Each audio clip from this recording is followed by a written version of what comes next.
Are you like most sales and other professionals who want to grow their wealth faster than what they are currently doing through their company 401k, even with that company match, the stock market, or just plain saving money? Would you sleep better at night if you had the financial freedom to be job optional in just 3 to 5 years through investing in real assets? Maybe you don't want to stop working, but wouldn't it be cool if you could retire a decade earlier than most and do the traveling you and your family have planned for years while you're still young and can enjoy it?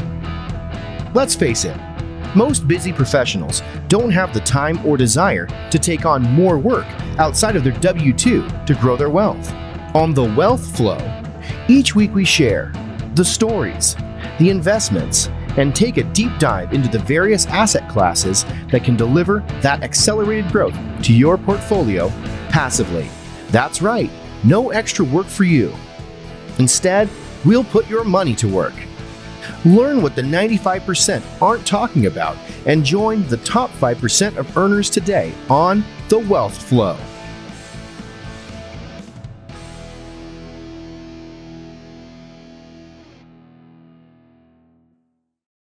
Welcome to The Wealth Flow. My guest today is Justin Moy. Justin started his real estate career in the Bay Area of California, the third most competitive market at that time, cold calling owners all day, every day for 6 months straight with no success.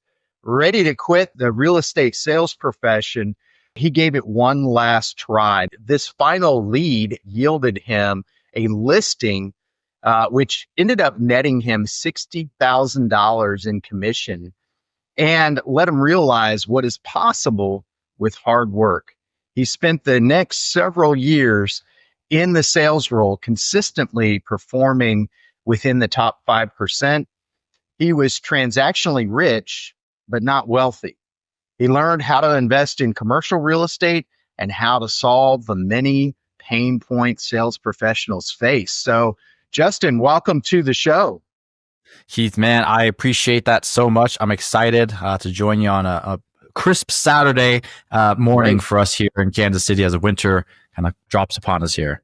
That's right. That's right.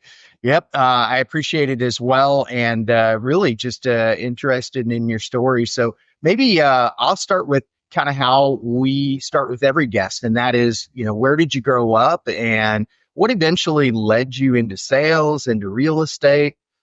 Yeah, so I grew up in the Bay Area, just like you alluded to in the intro. And so if you think of San Francisco area, where I grew up was called the East Bay, so just over the bridge, of course, to the east.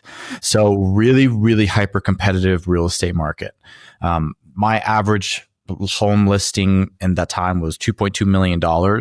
So people are real estate agents throughout the rest of the country and they hear, you got one sale in 6 months. How are you surviving? It's because the homes are very expensive out there.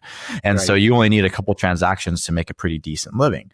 But I essentially got into sales. I got my real estate license when I was 18 years old. And it came from a factor of things. First is I really didn't want to go to college. And my parents were a little bit old school. They really felt, because this was more true in their time, that, hey, if you want to be successful, you got to go to college.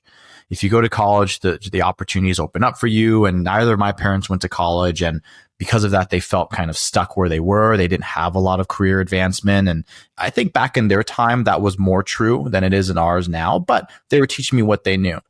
So they said, hey, you really have to go to college. If you don't go to college, what's your plan for making a pretty decent living? Because again, based on their experience, if you weren't in college, you were working retail or you just didn't have that many opportunities.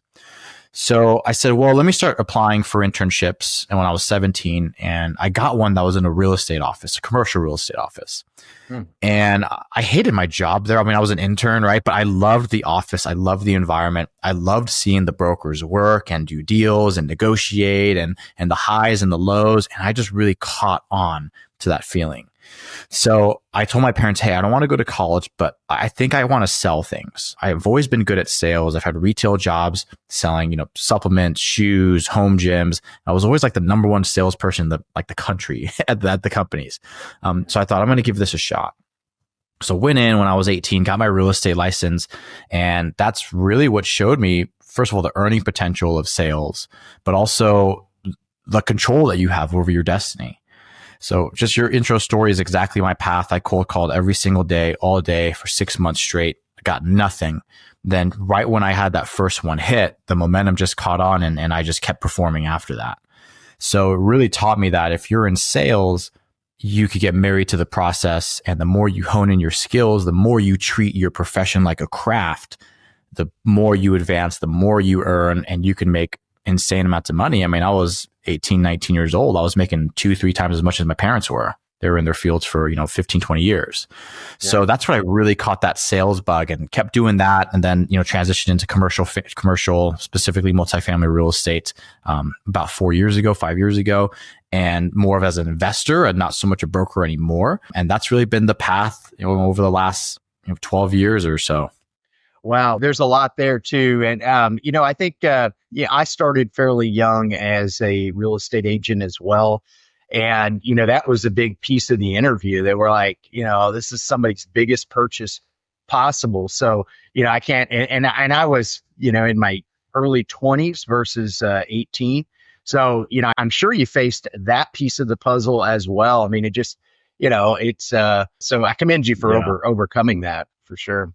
Yeah. It was a lot of, I think one of the first lessons I learned from my mentor was, and because I asked that too, I said, is my age going to be an issue for people? And he said, it might be for some, and some of the people you just won't be able to control that because, I look pretty young too. My background, I'm Chinese. We tend to look a little bit younger than maybe some other people. But so I looked really young. Like I looked my age. And he said, look, if you just study a lot and you understand your lingo and you understand the markets and you can speak with housing confidently, nobody's even going to ask you. And really, I've only had one person in my entire career ask me seriously, hey, how old are you? You seem a little young to be doing this. And other people have asked me kind of jokingly after the transaction, say, hey, by the way, do you mind if I ask how old you are? And, they didn't really care because I knew my stuff inside and out.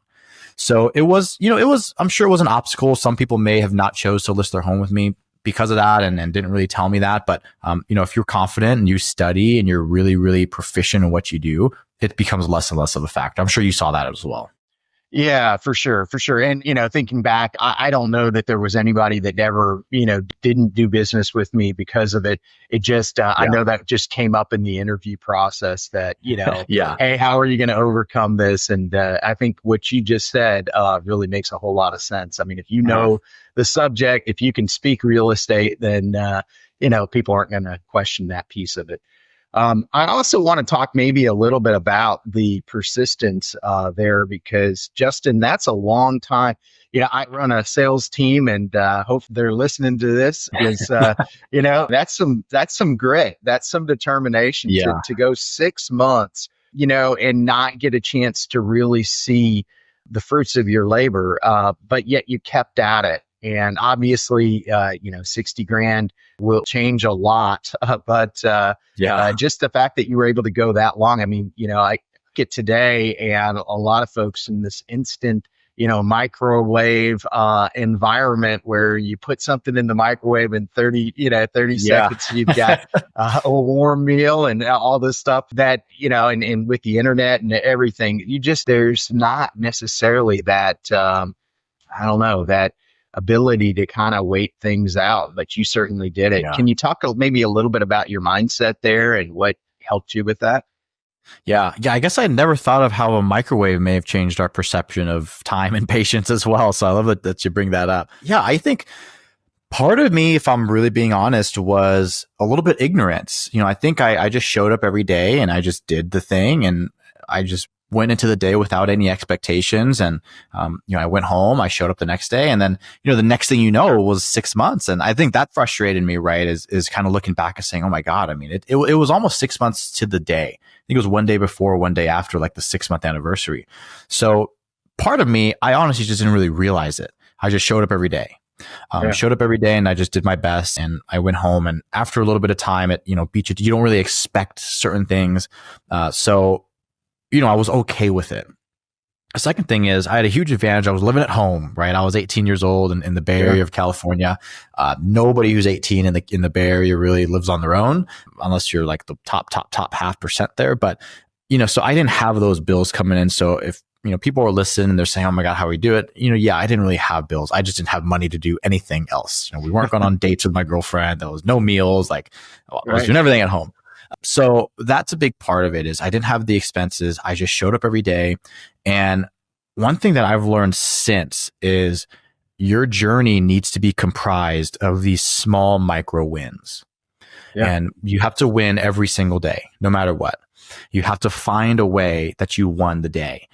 It doesn't matter how small it is, but you let these tiny wins compound just like returns and just like interest, and these small, I had a great conversation today, or, oh, that person didn't hang up on me, or, oh, I followed up with this lead and they're usually rude, and today they were pretty open to talking to me. Like, you just find these tiny wins that they compound into something really, really big.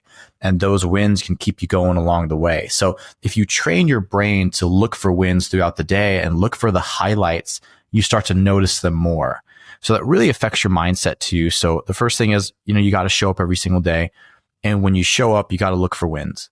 You got to look for them, write them down. I keep a note. I keep a journal. Literally every single day, I write down something great that happened that day, no matter what it is. And if you're really, really struggling, you're really having a crap day, call an old friend or call somebody you love, and that could be your win. But you have to find ways to win every single day, no matter how small it is. And those can compound into really great things. Yeah, for sure. And, I have a saying that basically activity breeds activity. And so, if you go at something long enough and you're just, you're out there, you're really in the universe, creating leads, creating conversations, that is going to lead to sales activity at some point. Yeah. And so that's great. And also just kind of keeping yourself at and I'm sure you did this, but just some kind of a standard, right? For what's the day going to look like? What is success going to look like? If a win or a listing isn't going to be success, what target are you going to hit day in and day out, regardless of, whether it's a rough day or not. Yeah. So. And that's a big one too. It's just keeping to your process. That's what the biggest thing that taught me there is just, you have to be married to the process and the outcome will come. And you can test your process. You could, test different things. But to me, it was a win if I cold called for at least 2 hours that day. Right. But of course, because I didn't have appointments and I didn't have anything else to do, I would end up calling pretty much all day. But if I cold called from, 8 to 10 a.m., I was okay with that. If nothing else happened that day, that was okay. Because that's what everybody said. That's what all the books said. That's what all the forums said. That's what all the coaches said is, hey, 2 hours of prospecting every day for new business. Of course, if you don't have anything else to do the day, you just keep prospecting. But, I would consider that a win. So yeah, figure out what those are, figure out what the activity is, because you can't always control the outcome, but you can control your activity and kind of reverse engineer your way to certain outcomes. Yeah. And so you're in real estate and selling homes. You mentioned in your bio that, no matter where you went, you were in the top 5%. Did you ever switch to something other than real estate? And if so, kind of what did that journey look like? Not after real estate. So before real estate sales, I was always in like retail sales roles, and it was shocking. So I was always really, really good at them. And then when I got to real estate sales, right, I realized like I was horrible at sales. I wasn't educated. I didn't know, the tricks. I think, there's a little bit of a taboo nature to say that people are naturally good at something or not. I've always been naturally comfortable speaking in public, in front of audiences, to other people. And I don't know why. And it's not to say if you're not that way, you can't learn it or you can't be good at sales. You can definitely learn these things. But I was always naturally comfortable speaking with people. And that just led me to stand out in certain other roles. Like I sold supplements at GNC, and literally I'd be like the number one in the whole state like every month. I didn't really know why. I didn't really know what I was doing different. I was just comfortable. I sold home gyms at a store that's out of business now. And again, top in the state. I sold shoes, top in that retail, not franchise, but that retail location. And so I was always kind of had this disposition. I thought, hey, I'm probably at least a little bit better at this than other people might be, based on the leaderboard. So let me give this a shot on a bigger scale. So when I got into real estate, that's where my sales experience stopped, because I loved it. I loved the schedule. I loved, of course, the money. I loved the field. And I knew I always wanted to be in real estate long term, but I knew after a couple of years, it wasn't going to be in sales. I knew I wanted to be an investor. And then when I looked at the numbers of single family versus commercial, the numbers just made more sense to me in commercial. So that's why I made that leap. But no, I didn't sell anything after real estate. I'm part of the camp of people who believes that everybody's in sales, no matter what you do. And it's whether Sure. you're consciously aware of it or not. So, I am still in the sales today, but not as a commission-based professional. Yeah. Okay.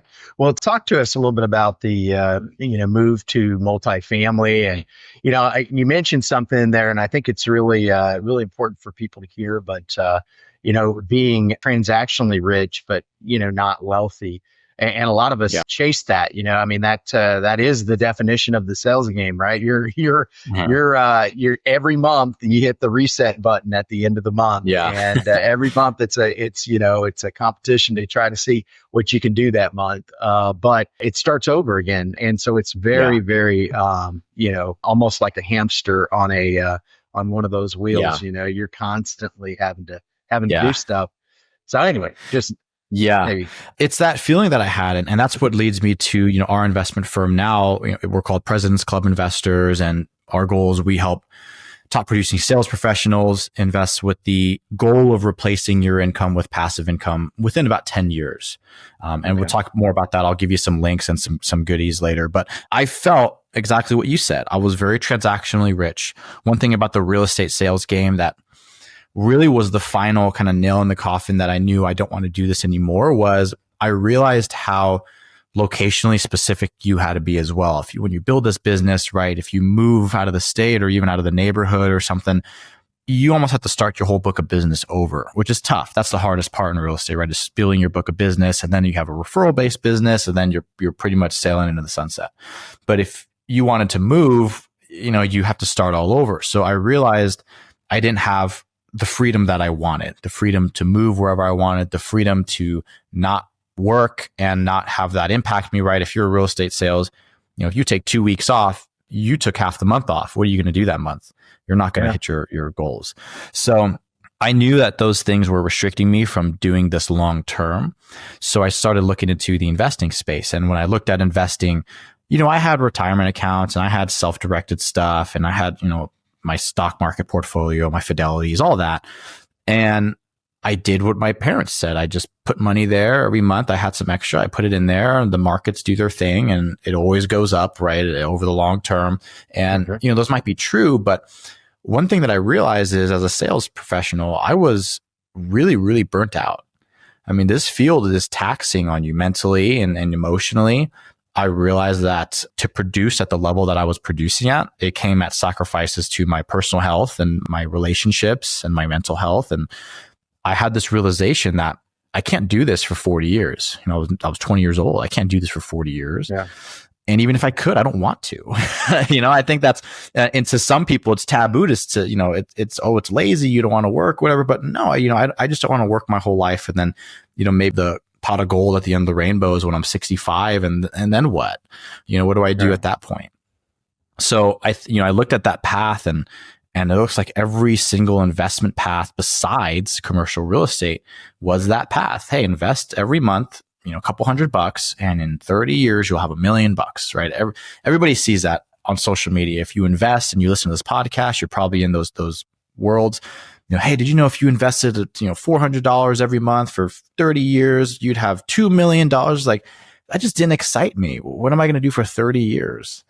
So I dove, really both feet into commercial real estate, specifically apartment buildings. And there's a few other asset classes that we're excited about now. But that was the journey. And it's very, very, very feasible to replace your income with passive income, within that 10-year mark. And I know you're pretty close to that journey as well. So you're going to be, a testament of that here pretty soon. Right. Yeah, for sure. And so, going from residential to commercial, did you seek out another mentor, or how did you make that transition? Or were you investing in somebody else's deal passively? What did that look like? Yeah. So I'm a big fan of mentorship and coaching. So I hired a coach. I paid a good amount of money for somebody who is pretty big in the space, and they give you a personal coach. They give you guidance. They help you underwrite deals. They help you, do everything pretty much. You have a personal coach. So somebody I text and I call them. We had calls and texts, and I say, hey, I'm looking at this deal. What do you think? And they, we talk about it. So for me, I always told myself anything that I do from now on, if it's new to me, I will hire a coach. I'm just at the point now where, of course, my time is more valuable than money, and I'm very, very grateful, but I have the financial resources to be able to buy some of that time back and just say, hey, just take me, to the finish line. I don't want to learn this on my own. I'll just pay you whatever, 30, 40, 50 grand to teach me how to do this thing. And, money is a factor of time. You can definitely go and be successful learning it yourself. There's tons of podcasts. There's tons of YouTube videos and resources and blogs. I mean, Bigger Pockets, 100% free. You could learn. Yeah. There's not a single piece of information I learned in that coaching program that is not available for free out there somewhere. But you're just paying to learn it faster, go directly to the source, and then learn the information that's specific to your situation right then and there. So I'm always a big fan of it. You don't have to have it to be successful, but it will accelerate your timeline to success in that field if you have a good coach and a good mentor. Yeah, I totally agree. And I'm a big believer in that as well. Have a coach myself and part of masterminds that, cost money, but at the end of the day, the benefit of being in them really accelerates, my growth. And I'm sure it does the same with you. Looking back at maybe some of those monies that you've spent on, whether it be coaches, whether it be whatever, to learn the craft, I know the answer is that it was worth it, but just I want to get a testament to you that it was definitely worth it. Yeah. I mean, I think it's very worth it. It's always, you get what you put into it, right? It's shocking to me how even in this coaching program, and, it's a 5-figure coaching program. It's not the cheapest one out there. You still have people who I joined the program with, call it 3 years ago, 4 years ago, whatever it was. Yeah. Who we joined, together or the same year or whatever. And we'll go to conferences and I'll say, oh my God, how have you been? Oh, I just haven't really gotten a chance to do a whole lot yet. And, so the coaching program is only as effective as you make it. Now, typically that high buy-in, that high dollar amount usually means you're pretty motivated to make it work. For sure. And you're surrounded by other people who are like that too, right? And so that helps things. But you do have people who pay this thing. They think this is going to be life-changing for them. And then they just kind of slip back into their normal routine. Or, a lot of us, we have W-2 jobs as well. And so this isn't the thing we do full time. So it's very easy for this to take a back seat. But you pay this money, you think this is going to be changing my career, and then you don't really do anything with it. So there are people like that in every program, no matter how expensive it is. But if you're going to pay for something, just jump in with both feet, drink the Kool-Aid, just drink the Kool-Aid of the guy or the girl who's putting it on, and go all in. Network with all the people in the group too, because they obviously are in the same motivational situation as you. They want to make this work.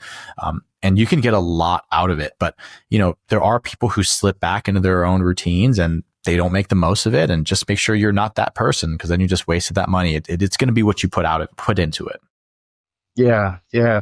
I totally agree. And, I just, thinking of, when you have somebody, because I've seen it just even in my W-2 with sales associates coming in from an outside industry and, wanting to learn something. But what I often think is, gosh, why would you ask and pay and do all this for somebody to teach you, but then you decide that you want to do a different route, right? I love the drinking the Kool-Aid piece of it. I think they call that an ask hole.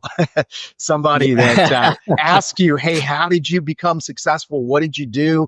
And, instead of doing what, the answer was, they just kind of try it their own way.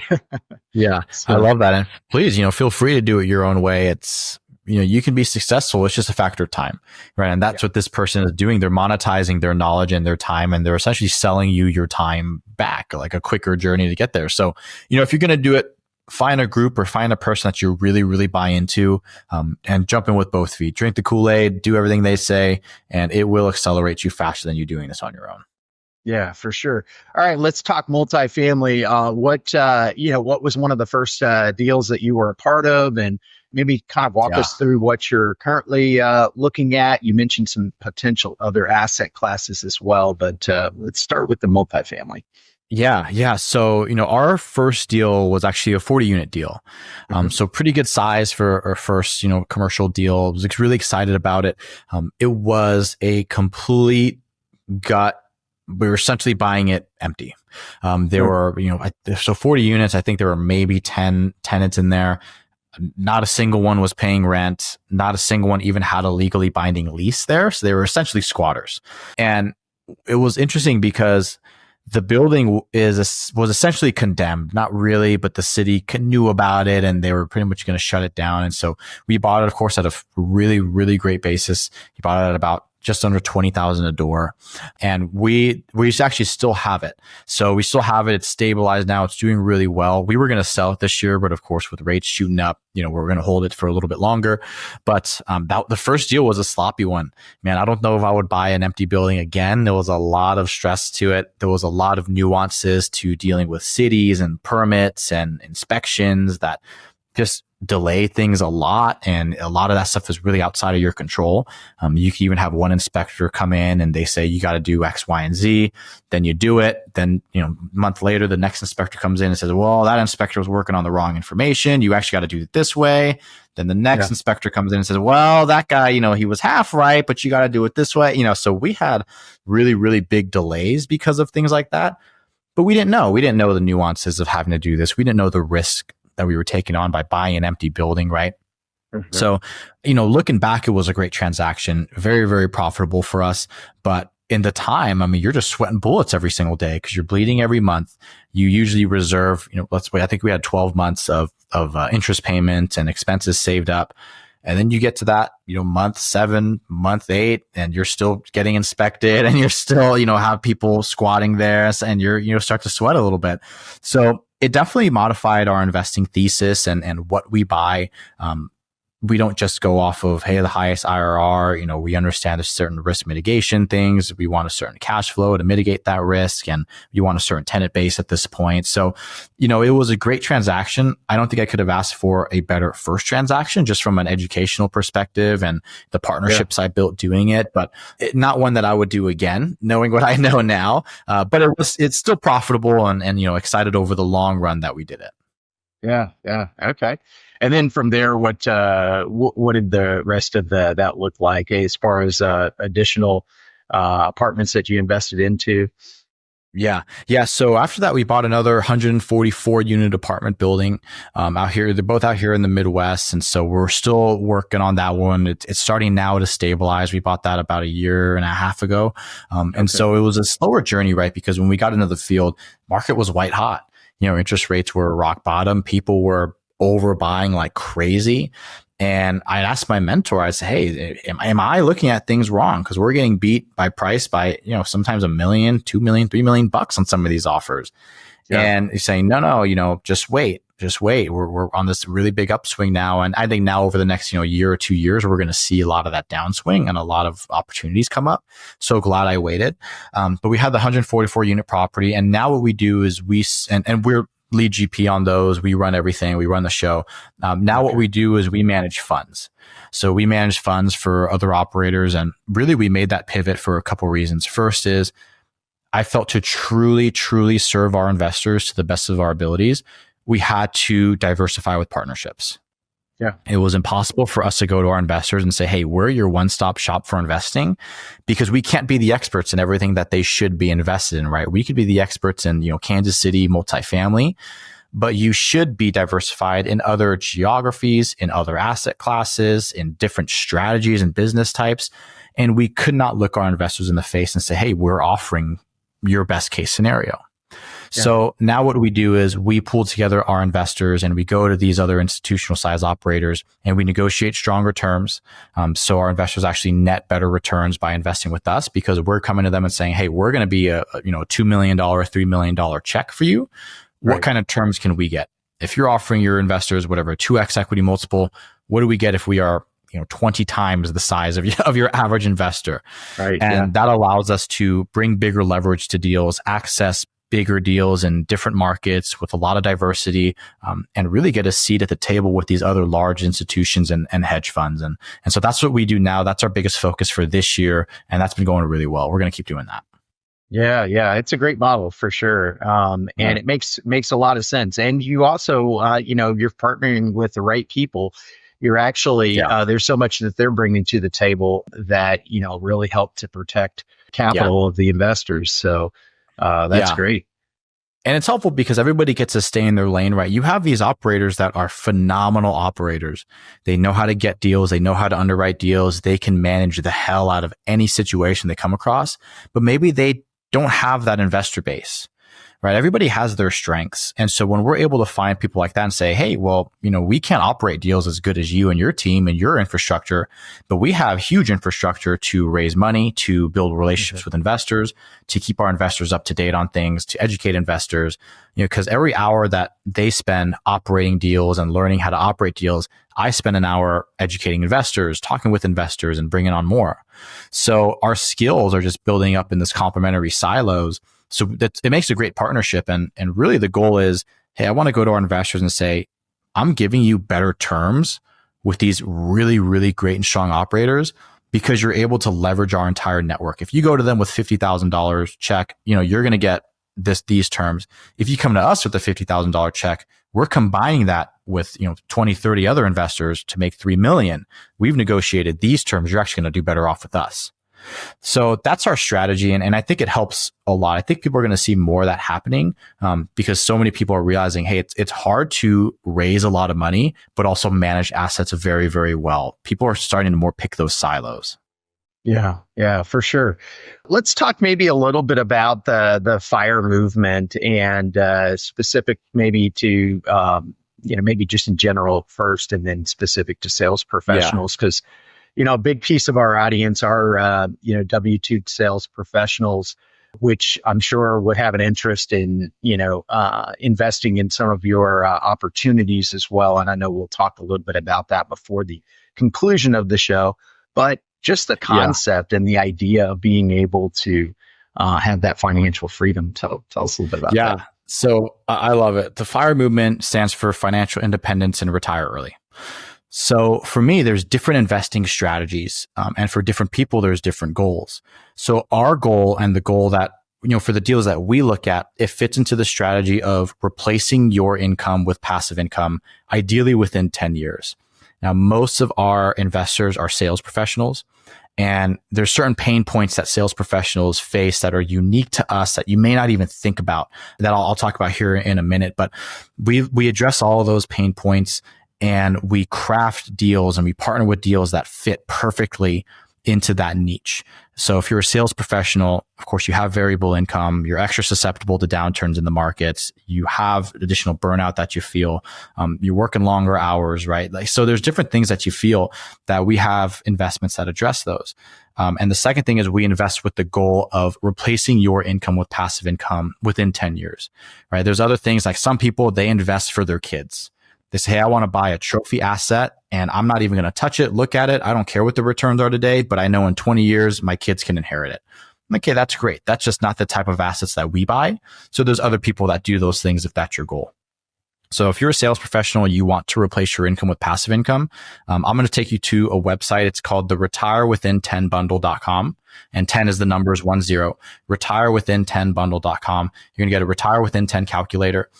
Where you actually fill in some basic information about you and the cells start to light up when you can replace your income with passive income. And you actually get an ebook. It's the top secret investing strategy for sales professionals.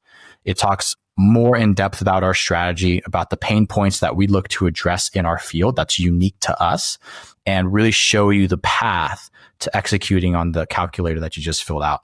Then the third, I'll give you as a bonus gift. It's going to be a tool that's going to help you mitigate a lot of risk when you invest in the future and save you dozens of hours down the road. It's another very, very helpful spreadsheet that we've built out. So retire within 10 bundle. If that fits what you're looking to do, you're a sales pro and you want to replace your income with passive income, that's going to be the best thing for you. But that's really the biggest goal that we focus on here every single day.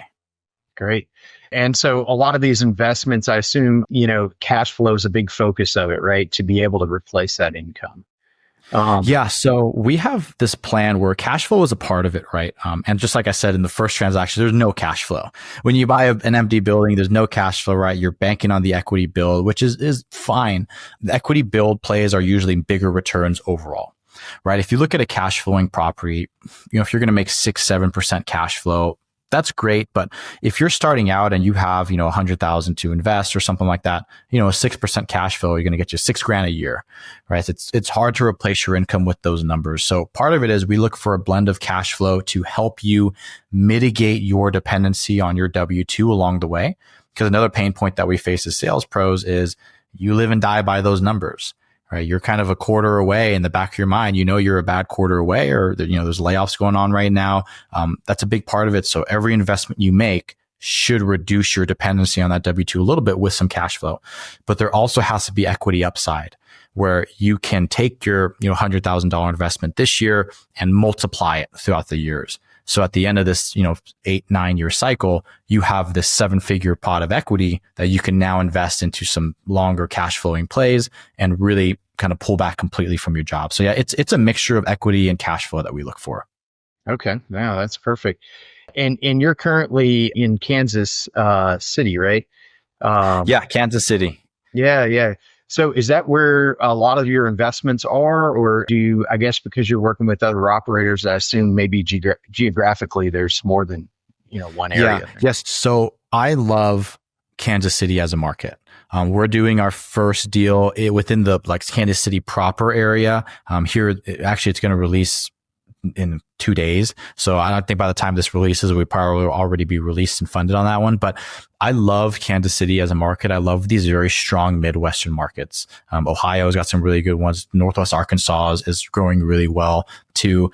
But yeah, because we partner, we have flexibility with geography, and we don't have to worry about, hey, if we really like the Colorado market, do we have to build up infrastructure? Do we have to get market knowledge? Do we have to fly in and out of that area all the time? No, because we partner with people who do know that market, who have done 20, 30 deals in that market, and they know what they're doing. So I personally, we do love the Midwest. We will be looking for more operators in the Midwest here to partner with. There's already a few that we've been watching and we've been investing with ourselves personally just to test them out. But I'm excited for the Midwest. Kansas City is probably our number one market that we like, that we want to do more in. And then Columbus is another one, and Arkansas is another one too. Okay. And let's maybe go back to the calculator that you were mentioning. Does that give them an ability to maybe put in what their annual income currently is, and then how much of that they could allocate towards these passive type investments? Or tell us a little bit about that. Yeah, so you're going to put in essentially what you make now. If you have any current passive income or equity, place. So some people, when they sell, they might have residuals from that. Insurance agents are a good example of that. So you could put in, hey, if you're making, $300,000 this year, and maybe you have $40,000 of current passive income, right? From maybe a lot of people have 1 or 2 rentals, and then maybe they have some equity or payouts or something like that. And then it'll do all the calculations for you. Hey, you need to replace, call it $200,000 left. And then it'll have you fill out certain cells and say, hey, how much can you invest this year? How much can you invest next year, the year after, until you start to see these cells light up green. Now, when it lights up green, that's going to let you know, hey, if it lights up green in year 7, that'll let you know, hey, by this time, you should have enough equity if you've invested in this path to replace your income with passive income with some of these lower risk, higher cash flow investments, things like triple net leases, things like hard money loans, things that when you start to actually live off of your passive income, you need certain things, right? Like you need them to pay monthly when a lot of syndications might pay quarterly, or you want them to, you don't care about equity upside. You just care about the cash flow. When a lot of these syndications, you do have equity upside, and that is a big part of it.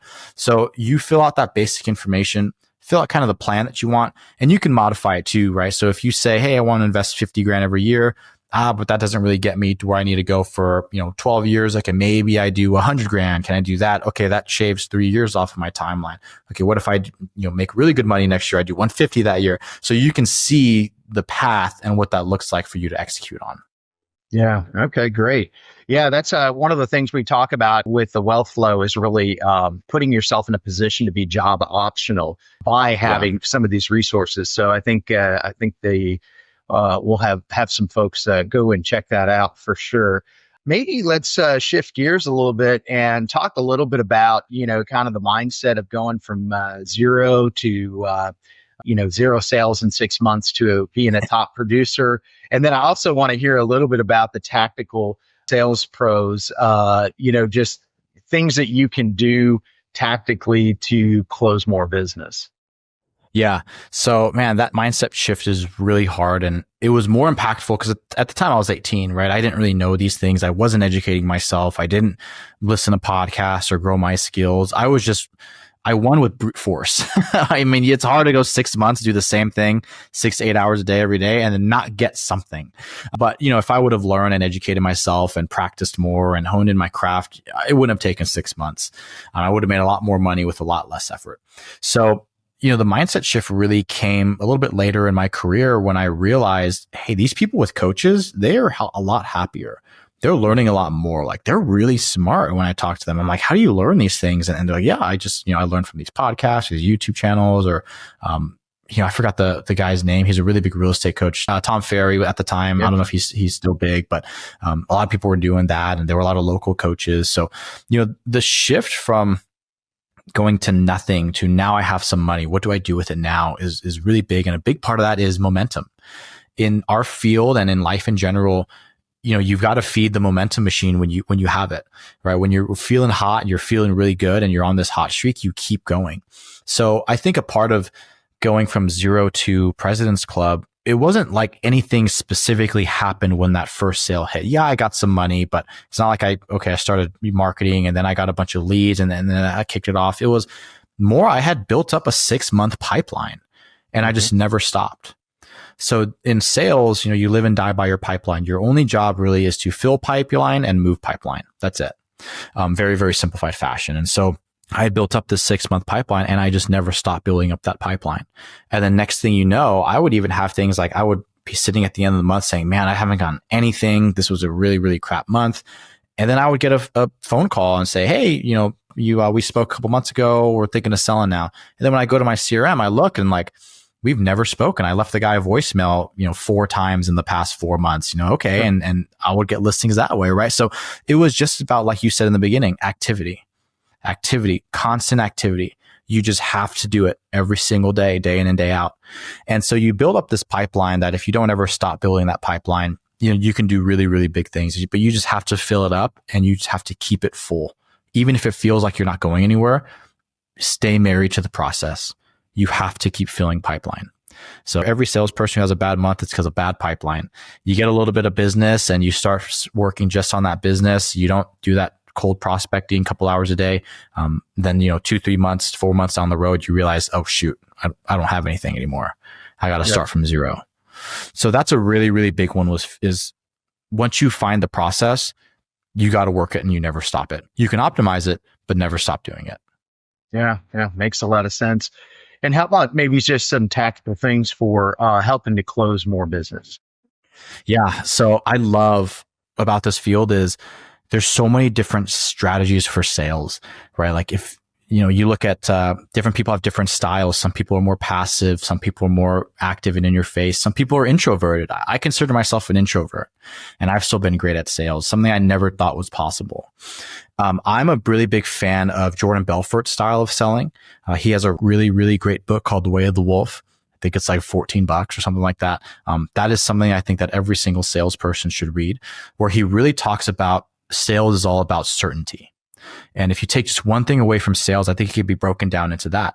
If the prospect was 100% sure that your product or service solves the problem that they're looking to solve, they would buy it, almost irregardless of price. And so he talks about sales as just a game of pushing them towards that 100% certainty with different strategies and tactics. One of the best ones that I love to do, and I see this a lot with just starting out salespeople, is when they start to pitch or they start to prospect, they just start talking about what excites them about their product, right? Oh, it's got great features. It's got, these benefits. Our customers like this about it. But they don't really ask a lot of those questions to figure out if that's even important to them. When you're not selling to what's important to that prospect, you're not building up certainty that your product fits their needs. So I had a really great analogy from a sales mentor of mine. He said, imagine sales is like painting a picture, and you go there and you're painting a picture for your prospect. And by the end of the picture has to be perfect. Well, how can you paint the perfect picture? Well, you got to ask them a lot of questions. So if you ask them the right questions, they give you the right answers, and then you start painting afterwards. You don't touch the brush to the canvas until you have an exact picture of what they want. Now you can paint this picture as to be exactly what they want it to be. And it's almost a no-brainer that they'll buy. Yeah. And so I think those two concepts are really, really strong. They're things that I've taken into every single sales presentation or pitch or talk that I've ever done is everything that I'm saying increasing their certainty? And do I have enough information about this person that I can paint the picture that they want to see and make sure that our product aligns with what they're looking to accomplish?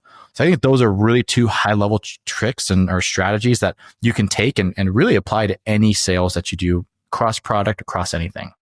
Yeah, for sure. I totally agree. If you look at the sales process for most people, especially newer sales associates, but quite honestly, even some people that have been doing it a while, it's almost like a pyramid. The time at the top of the pyramid is what they spend on the warm up and getting familiar with the customer and trying to find out what their needs are. So they spend the least amount of time there and then go right into their presentation. Where if you invert that and you spend the majority of the time at the beginning with the warm up and really learning who your customer is, then allows you to tailor your presentation towards them, allows you to be able to solve those problems. So yeah, that's great. All right, Justin, I know we're running a little bit long on time here, and I want to be respectful of your time on the Saturday, but did want to maybe have you tell folks how they can learn more about you, maybe also how they can get some of those free gifts again, just a second time. And then I've got two last questions for you. Yeah, absolutely. So the resources I mentioned before, retirewithin10bundle.com. So retire within 10. And then I'm sure you put the link in there too. I can send you that stuff. So check that out. Those are for the Retire Within 10 calculator, top secret investing strategy for sales professionals, and our free risk mitigation tool as well when you start to invest. The best way to find me is I'm on social media. President's Club Investor is kind of my handle, my name. If you search that or Justin Moy, I typically pop up. I'm most active on LinkedIn, or you can check out our website too, presidentsclubinvestors.com. And, we'll put those resources in the show notes for y'all, but those are going to be the best ways. Reach out to me. I have a podcast, Passive Real Estate Strategies. Love talking real estate 7 days a week, just like Keith does. That's why we got podcasts, because our friends and family are sick of hearing us talk about it. So we'd love to talk real estate with anybody if that's what you're into. Yeah, for sure. All right. So one question I ask every guest is if you were giving advice to somebody that maybe is just starting out in their investment career or journey, what advice would that be? Yeah, I would say, almost just like sales, right? You should spend most of your time in that fact-finding process. When you talk about investing, it's this enormous umbrella of things. And then you even talk about real estate investing and you think like, that's my niche. I want to do real estate investing. Then you find out there's this other enormous umbrella of real estate investing. So, it starts with your goal. Our goal, like we've said before, is to replace our active income with passive income. But believe it or not, there are other goals. There's generational wealth. There is net worth investing for maximum net worth. There is ego investing where, hey, I just want to own the nicest things, like, cool art, stuff like that. So there's different goals to investing. Now, once you figure out that goal, look for the niches that fit that goal. Then once you find those, if it's within real estate, which a lot of your listeners probably are interested in, look about active versus passive investing. I think one of the biggest mistakes people make is and this is partially social media's fault, right? Because people sell courses and they want to say, hey, buy this property, passive income, their manager does everything, you collect a check every month. That's not really true. So if you want to be passive, don't go out buying real estate. You should invest in real estate. If you buy a property, you become an employee of that property. So don't buy yourself another job if your goal is to passive income. But if you want passive income, be an investor. So, you have to find that niche that you want. What's your goal? And then what niches within certain investing strategies fit that goal? And then you want to be active or do you want to be passive? The only way you'll be passive ever is if you're an investor and not an owner. So I think those are some big questions you should ask right away and spend a lot of time really answering those questions and being true to yourself and seeing what you want. And then once you have that vision, it becomes a lot easier. You get to eliminate a lot of investing strategies, and then you start to find the few that you resonate with, and the journey becomes a lot more simple. Yeah, I think that's great advice. And you're exactly right. I mean, when you buy a property, plus if you're doing it and this is your first one, there's a learning curve, right? And that can Yeah. be an expensive learning curve. Yeah. If you're not, and most people that are, busy W-2 professionals, quite honestly, they just don't have the time outside of their W-2. Yeah. They'd rather spend that time with family, that kind of thing. Yeah. Um, so I agree. Yeah, rightfully so. The last thing you want to do is work 10 hours a day, selling stuff. And then you come home and now you got to go to the property. You got to pick out cabinets or, whatever you got to do. Every hour you spend, even mentally in that task, is hours taken from your sales career and taken from the things that you would like to be doing. So yes, it's protect your time, but also protect your mental capacity. Sure. All right. So also a book, and I know you mentioned a book earlier, which I think is good. And obviously we'll put that in the show notes. But any other books that you would recommend, or a book that you would recommend, doesn't necessarily have to be in real estate, but just something recently that you've read. Yeah, I love the very first book I ever read was a book called Limitless, and I love that book. It's a book by Jim Quick.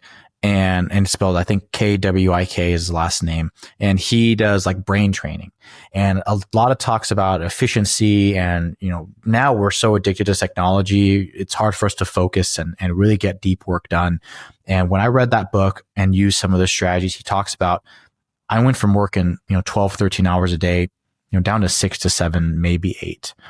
So when we invest, we're always protecting our most precious resource, which is time. So I'd love to give people other resources that help them save their time and get more time. So if you could be more efficient, you could train your brain to focus more on key tasks. That's going to buy you a lot more time back. So I love that one. It's called Limitless. It's from Jim Quick. That was the first book I ever read. It had huge impact on me. Perfect. Yeah, it's two that I haven't had recommended on this show yet. So awesome. I'll have to check them out myself.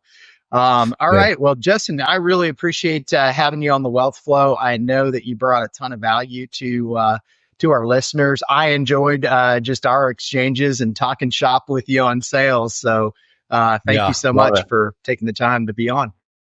Yeah, thanks so much for being here. And for the listeners, thanks again for spending your most precious resource, which is your time with Keith and I.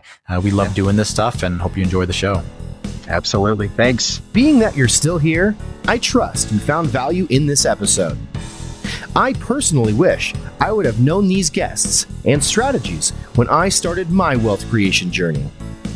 Go to wealthflow.capital to subscribe to our newsletter. And as a free gift, we will send you our quarterly market report and the top 10 things to look for in an investment opportunity. Take a minute to give our show a rating and review.